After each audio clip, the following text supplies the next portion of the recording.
Changing your password on Tidal is a straightforward process. Follow these steps to securely update your password.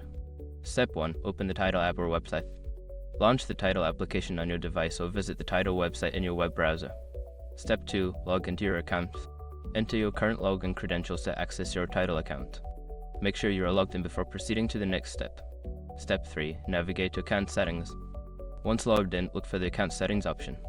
This is usually found in the menu, often represented by your profile picture or an icon.